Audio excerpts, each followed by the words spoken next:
చేసుకోవాలని స్వామివారి మనం అందరం వెళుతూ ఉంటాం, చేసుకుంటూ ఉంటాం. స్వామివారి దర్శనం చేసుకునే వరకు మనం భక్తులం కాబట్టి అది అందరికీ ఆమోదయోగ్యమే. ఓకే, వెంకటేశ్వరుడు కావచ్చు, రంగనాథుడు కావచ్చు, మరొకరు కావచ్చు. వైష్ణవ సంప్రదాయంలో ఉత్తర ద్వారంలోంచే ఎందుకు వెళ్ళాలి? 4 ద్వారాలు ఉంటాయి.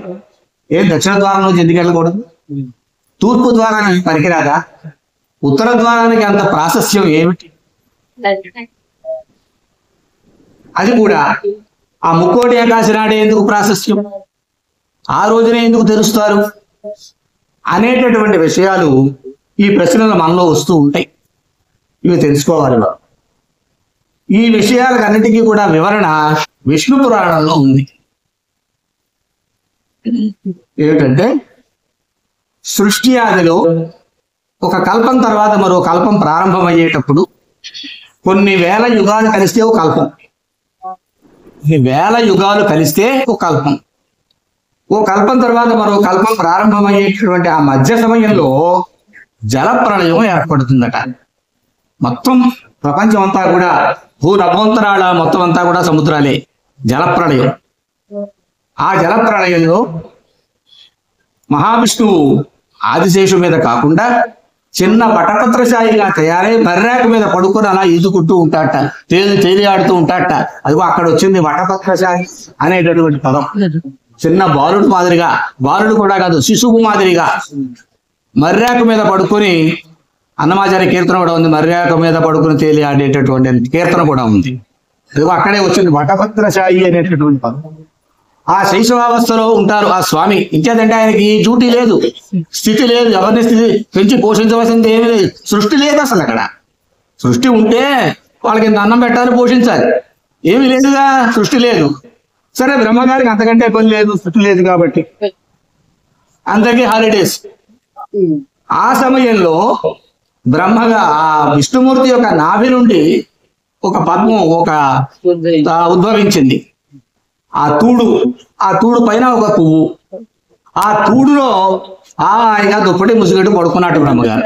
అమ్మయ్య, ఈ వేళకి మనకి చుట్టూ లేదురా నాయన, హాలిడేస్ ప్రకటించారు, సమ్మర్ హాలిడేస్ అని హాయిగా పడుకున్నట్టు ఆయన బ్రహ్మగారు. సరే, విష్ణుమూర్తి కూడా విశ్రాంతి తీసుకుంటున్నారు వటపత్రశాయి అయి. ఇలా ఉంటూ ఉండగా ఆ నిద్రించేటటువంటి విష్ణుమూర్తి యొక్క చెవులలోంచి, ఆ కల్మషంలోంచి, గులిమిలోంచి 2 రాక్షసులు ఉద్భవించారు. వాళ్ళ పేర్లే మధువు, కైటవు. వాళ్ళలో రాక్షసాంశం ఉండడం వల్ల వాళ్ళు పుడుతూనే తామస ప్రవృత్తి. ఎవరిని హింసిద్దామా, ఎవరు ఏడుస్తుంటే చూసి ఆనందిద్దామా, ఇదే రాక్షస ప్రవృత్తి. అంటే ఈ కలియుగంలో కూడా రాక్షసులు వేరే ఉండరండి. ఆ త్రేతాయుగంలోనూ ద్వాపరయుగంలోనూ ఉన్నట్టుగా పెద్ద పెద్ద కొమ్ములు, కోరలు, ఇంత లాభం మనుషులు ఏమి ఉండరు. అవేం కనబడవు మనకి. కానీ రాక్షస ప్రవృత్తి మాత్రం మానవుల్లో ఉంటుంది, అంతర్లీనంగా ఉంటుంది.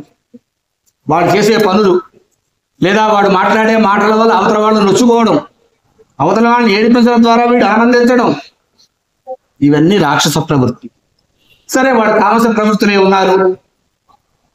ఆ విష్ణుమూర్తి యొక్క శరీర భాగంలోంచి వాడు ఉద్భవించారు కాబట్టి, అది కూడా ఆ యొక్క మలంలోంచి ఉద్భవించారు కాబట్టి అంతో ఎంతో విష్ణు భక్తి కూడా వాళ్ళని అంటి ఉంది. మూలం అదే కాబట్టి విష్ణు భక్తులు తామస ప్రవృత్తులు. ఎలాగైతే రావణాసురుడు శివభక్తి తత్పరుడు, అంతటి శివభక్తి తత్పరుడు ఇంకెవరూ లేరట. కానీ వాళ్ళు చిన్న అవగుణం, దానివల్ల నాశనం అయిపోయారు. అలాగే బలిచక్రవర్తి, ఆయన మహావిష్ణువు యొక్క భక్తుడైన, కానీ దేవతల్ని, ఇంద్రుడిని చెదకొట్టేస్తున్నాడు వాడు అహంకారంతో.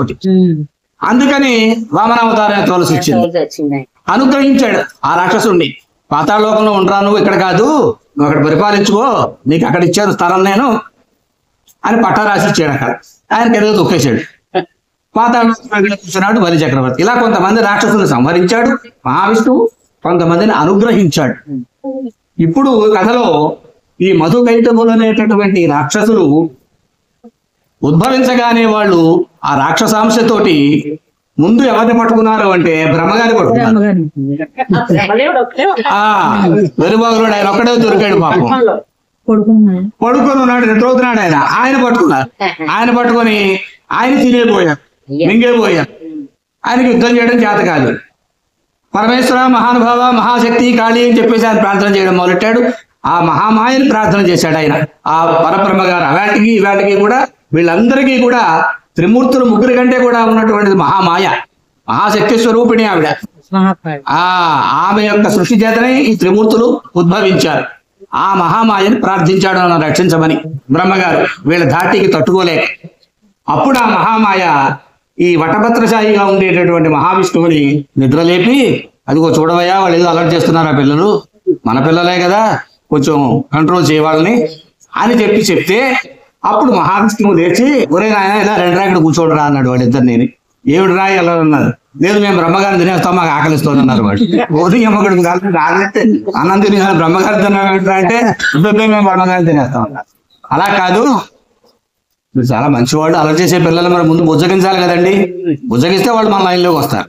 అంతే ముందు వాళ్ళ ధోరణిలోకి వెళ్ళి, అలా కాదురా మీరు చాలా మంచివాళ్ళు, మీరు నా శరీరం నుంచే ఉద్భవించారు, నాకు భక్తులు కూడాను, మీరు విష్ణు భక్తులు కూడాను, కాబట్టి మీకు ఏదైనా మంచి ఉపకారం చేస్తాను, నేను ఏదైనా మంచి వరం ఇస్తాను రా, కోరుకోండి అని చెప్పేసి విష్ణుమూర్తి వారు ఆయనంతటా ఆయన అడిగట.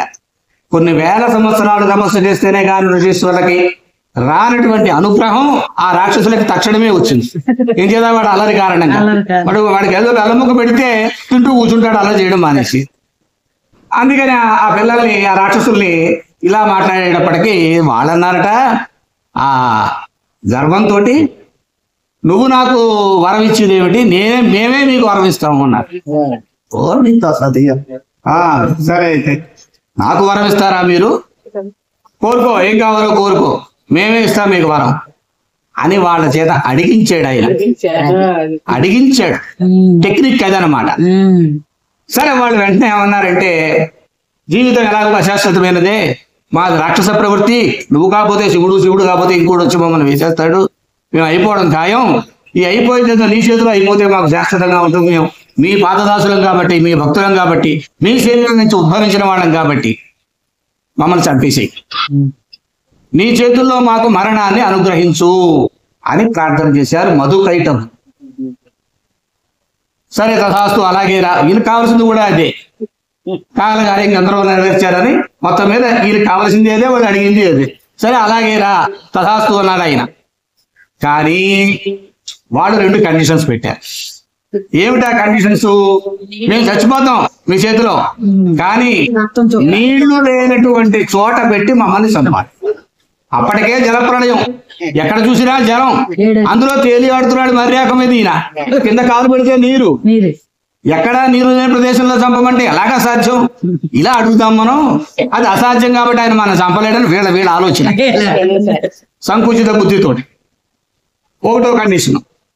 రెండో కండిషన్ ఏమిటంటే, మేము మీ భక్తులం కాబట్టి, మీ భాగవతులం కాబట్టి, మాకు నిరంతరము కూడా నిన్ను చూస్తూ ఉండేటటువంటి అష్టభాగ్యం, ఈ భౌతిక శరీరాన్ని విడిచిపెట్టేసిన తరువాత ఈ ఆత్మలు నిన్ను చూస్తూ, మీ కీర్తనలు వింటూ, మీ భాగవతుల యొక్క పదస్పర్శ మాకు తగులుతూ ఆ పాదధూళి మా మీద ఉండేటట్లుగా మాకు అనుగ్రహించమని రెండో కండిషన్ పెట్టారు.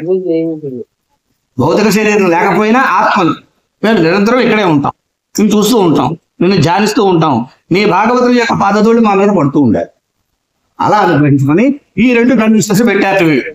సరే అలాగే రా అన్నట్టయ్య, తథాస్తు అన్నట్టు. ఆయనకి ఏముంది, ఆయనకి రెడీ చదరంగం మాట, మహావిష్ణువు అంటే చదరంగం మాట, అన్ని ఎత్తులు రెడీగా ఉంటాయి ఆయన దగ్గర. సరే మొత్తం మీద ఆయన ఏం చేశాడంటే, మొట్టమొదటిది ఆయన కూర్చుని ఆయన తొడల మీద ఇద్దరిని కూడా తీసుకుని చెరో తొడ మీద వాడిని పెట్టుకుని సుదర్శనంతో ఖండించేశాడు. ఆ రకంగా చంపేశాడు. నీరు లేని ప్రదేశము అంటే అది, అక్కడికి మరణదండన అయింది. ఇక రెండో కోరిక, వాళ్ళకి ఆ రకమైన వరం ఇవ్వాలి.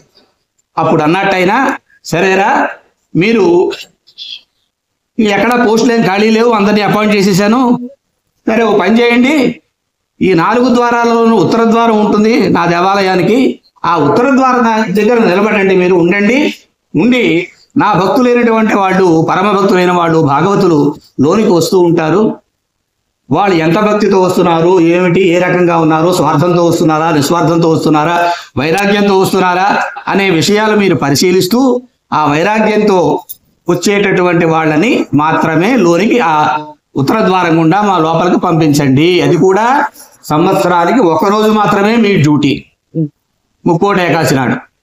ఆ డ్యూటీలో మీరు ఉండండి. ఆ తర్వాత సంవత్సరం పొడుగునా మీరు అక్కడే ఉండండి, నన్ను చూస్తూ ఉండండి, నన్ను కీర్తన చేస్తూ ఉండండి, మీకు అనుగ్రహించానన్నాడు విష్ణుమూర్తి వారు. సరే, దానికి సంతోషించారు వీళ్ళు.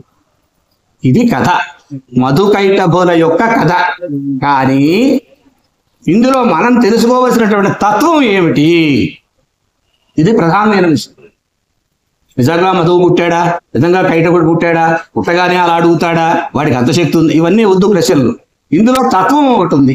ఏమిటి అంటే, పెద్దలు చెప్పిన మాటలు, మధువు అంటే తేనె చుక్క, కైటభము అంటే పురుగు, పురుగు పురుగు చీమ. ఉదాహరణ, ఓ తేనె చుక్క ఇక్కడ వేసామనుకోండి, దాని చుట్టూ చేరతాయి చీమలు ఆ తేనెని ఆస్వాదించడానికి. చూడండి, ఆ చుక్క మీదకి వెళ్ళవు, చుట్టూ ఉంటాయి, గుండ్రంగా చేరతాయి. ఈ మధువు అనేటటువంటిది, కైటభుడు అనేటటువంటి రాక్షసులు ఇద్దరు కూడా మనలోనే ఉంటారు, అంతర్లీనంగా లోపల ఉంటారు. ఈ మధువు అంటే నేను, కైటభము అంటే ఆ పురుగు, ఆ నేనును ఆశ్రయించి ఉండేటటువంటి భావం, నాది. నేను అనేది ముందు పుడుతుంది లోపల జీవికి. శైశవంలో ఉన్నప్పుడు ఆ 1 నెలకు 2 నెలకు కొంచెం వచ్చిన తర్వాత, ఓ 3 నెలలు 4 నెలల ప్రాయం వచ్చాక నాది, ఆ చేతిలో బొమ్మ తీసుకుంటే అమ్మా నాది అంటాడు. ఒరే మీ అమ్మ నేను తీసుకెడతా, అమ్మ నాది, అమ్మ నాది అంటాడు. అక్కడ మొదలవుతుంది ఈ జీవికి నాది అనేది. ఈ నాదికి మూలం నేను. అసలు నేనుంటే కదా నాది. నేను ఒకటే, మధు చుక్క ఒకటే, నాదులు ఎన్నో. నేను, నాది, నా ఇల్లు, నా కారు, నా పొలం, నా భార్య, నా బిడ్డలు, నా మనం, నా నా నా నా నాది నాది నాది నాది, ఇవన్నీ పురుగులే. ఈ నేను చుట్టూ తిరిగేటటువంటి పురుగులే ఇవన్నీ కూడా. వీటిని చంపేయండి, ఆ నేను అనేటటువంటి భావన తగ్గించుకోండి, వీలైతే దూరంగా గింటేయండి, అప్పుడు నాదులు ఉండవు ఇంకా. కాబట్టి ఆ రాక్షసులకి ఆయన చెప్పినటువంటి మాట ఏమిటంటే, ఆ ద్వారం గుండా లోపలికి వచ్చేటటువంటి వాళ్ళు ఈ ఏకాదశి వ్రతం చేసి రావాలి. ఏకాదశి వ్రతం కూడా 1 సంవత్సర కాలం పాటు చెయ్యాలి. మనకి సంవత్సరానికి 24 ఏకాదశులు ఉన్నాయి. 23 ఏకాదశులు చేసి 24వ ఏకాదశి నాడు నా దర్శనానికి ఉత్తర ద్వారం గుండా లోనికి రావాలి వాళ్ళు. ఆ భక్తులు వస్తారు. ఆ 23 ఏకాదశులు కూడా ఎట్లా చేయాలి అంటే, త్రికరణ శుద్ధిగా చేయాలి. త్రికరణములు అంటే 3 సాధనములు. భగవంతుడు మనకి ఏ పని చెయ్యాలన్నా, లౌకికమైన పని చెయ్యాలన్నా, దైవికమైన పని చెయ్యాలన్నా, ఆధ్యాత్మికమైన పని చెయ్యాలన్నా, ఈ శరీరానికి 3 సాధనాలు ఇచ్చాడు. ఏమిటి? మనస్సు, వాక్కు, కాయం. మొట్టమొదటి సంకల్పము మనస్సులో కలుగుతుంది, ఈ పని చేద్దాము